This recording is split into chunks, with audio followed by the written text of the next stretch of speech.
සුබ දවසක්.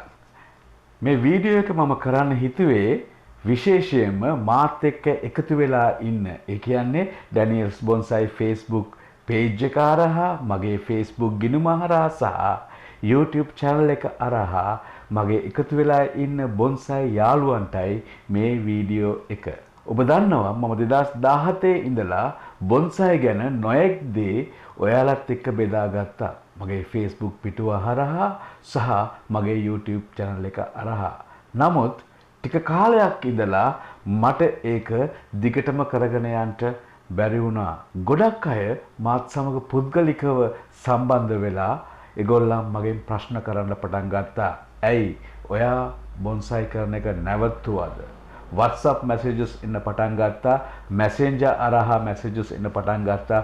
මොකද වුනේ? ඇයි නිහඬ කියලා. ඉතින් සමහරක් කට්ටියට මට උත්තර දෙන්න පුළුවන් වුණත් හැමෝටම මට උත්තර දෙන්න බැරි වුණා. ඒකට හේතුව තමයි ටික කාලයකට ඉස්සෙල්ලා මට සිද්ධ වුණු රිය අනතුර. ඒ රිය අනතුරේ මගේ දකුණු හුරහිසේ මේ ෂෝල්ඩර් බෝන් එක බිඳුණා. ඉතින් මගේ දකුණු අතින් කිසි වැඩක් කරන්න බැරි වුණා ටික කාලයකට.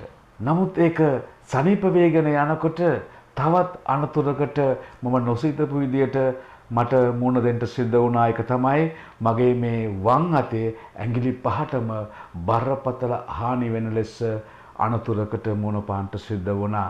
මං අදහන යේසුස් ක්‍රිස්තුස් වහන්සේගේ ඒ කරුණාවෙන් මේ ඇඟිලි පහම මගේ අතේ තියෙනවා. ඒවා දැන් ටික ටික වැඩ කරන්න පටන් ගන්නවා. මෙන්න මේ හේතුව නිසා තමයි මට දිගටම බොන්සයි කරන්න බැරි වුණේ. මගේ බොන්සයි ගස් ගොඩක් ඒවට සාත්තු කරන්න බැරි වෙන නිසා මැරුණා. සමහරක් ඒවා කැලේ වගේ වැවිලා ගිහිල්ලා. නමුත් අදවසින් මම බොන්සයි අතෑරියේ නැහැ. ඔබ දන්නවා බොන්සයි අපේ ජීවිතයට කොතරම් සමීපද කියලා. මේ බොන්සයි කලාව අපේ හදවත්වලට කොතරම් සමීපද කියලා බොන්සයි කරන ඔයාලා දන්නවා. ඒ වගේම ඒ බොන්සයි තුලින් මිනිස්සුගේ ජීවිතයට වැදගත් පාඩම් කීපයක්ම කියා දෙනවා. ඉවසීම, දරා ගැනීම, ඒ වගේම බලා සිටීම, ඒ වගේම කොතරම් අභියෝගාවත් නොනැවති ඉදිරියටම යෑම, මෙන්න මේ වගේ පාඩම් ගොඩක් බොන්සයි අපට කියා දෙනවා. ඉතින් ඔබ දන්නවා ලිටරරි බොන්සයි ස්ටයිල් එක ගැන මං කළා වීඩියෝ එකක් මීට කලින්. මොකද්ද මේ ලිටරරි බොන්සයි ස්ටයිල් එක අපට කියා දෙන්නේ? ලිටරරි බොන්සයි ස්ටයිල් ගහක් කියලා කියන්නේ මහා වනාන්තරයක් මැද රූස්ස ගස් මැද පැලවෙන ඊටමත් ශක්තිමත් පැලවලට. ඒ පැලේ පැලවෙන්න පටන් ගන්නවා. නමුත් ඒ පැලේට අවශ්‍ය කරන හිරු එළිය ලැබෙන්නේ නැහැ. ඒකට හේතුව තමයි ඒ ගා වටේ තිබෙන ඒ බාධක, ඒ රූස්ස ගස් සහ ගල් පර්වත වැනි බාධක. මේ ශක්තිමත් ගස හිරු එළිය වැටෙන්නේ නැති නිසා නවතින්නේ නැහැ. එයා මොකද කරන්නේ? එයාගේ මුළු ශක්තිය යොදවනවා හිරු එළිය ඔයාගෙන ගමන් කරන්නට. ඉතින් ඒ ගහ හිරු එළිය ලැබෙනකම්ම උසට වැවෙන්න පටන් ගන්නවා. එහෙම උඩටම ගිහිල්ලා ඌට අවශ්‍ය කරන හිරු එළිය ලැබුණම ඒ ගහ මොකද කරන්නේ? අතු වීදමින් ඊටමත් පුෂ්ටිමත්ව වැවෙන්න පටන් ගන්නවා. මේක තමයි ලිටරරි බොන්සයි ස්ටයිල් එක මිනිස්සුගේ ජීවිතයට දෙන වැදගත් පාඩම. බදන්නවා කොතරම් අභියෝග ආවත්, කොතරම් බාධක ආවත් අරමුණ කරා යන එක නවත්වන්නට එපා කියන පණිවිඩය.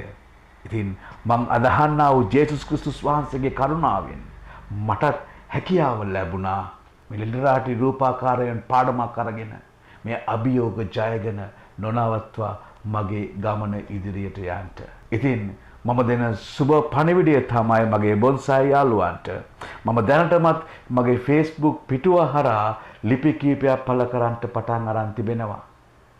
ඒ වගේම ජනවාරි මාසයේ ඉඳලා බොන්සයි ගැන වීඩියෝස් මම දිගටම ඔබට ඉදිරිපත් කරන්න යනවා. ඉතින් මේ දවසේ මම ඔබට දෙන පණිවිඩය අපි අවුරුද්දක් ඉවර වෙලා 2025 ඉවර වෙලා අපි 2026ට පාදබන්ට යනවා. ඉතින් මගේ බොන්සයි යාළුව හැම කෙනාටම මම දෙන සුබ පණිවිඩය තමයි ඔබට මොනතරම් අභියෝග ආවත්, ඔබ කුමන තත්වයක සිටියත් ඔබේ අරමුණ කරා යන ගමන නවත්වන්නට එපා. ශක්තියක් ගන්නට. ඔබ මිනිස්සුන් සතුටු කරන්නට යන්න එපා. ඔබ එකිනෙකාට ඕන විදිහට ජීවත් වෙන්න යන්න එපා.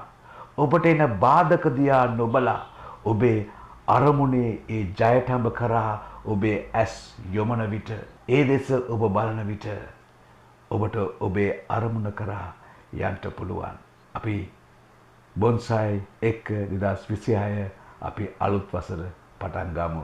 ඉතින් ඔබ සැමට මම සුබ නත්තලක් සහ ආශිර්වාදමත් නව වසරක් උදා වේවායි කියලා මම ප්‍රාර්ථනා කරනවා. මම ඩෑනියල් කුලතුංගම්.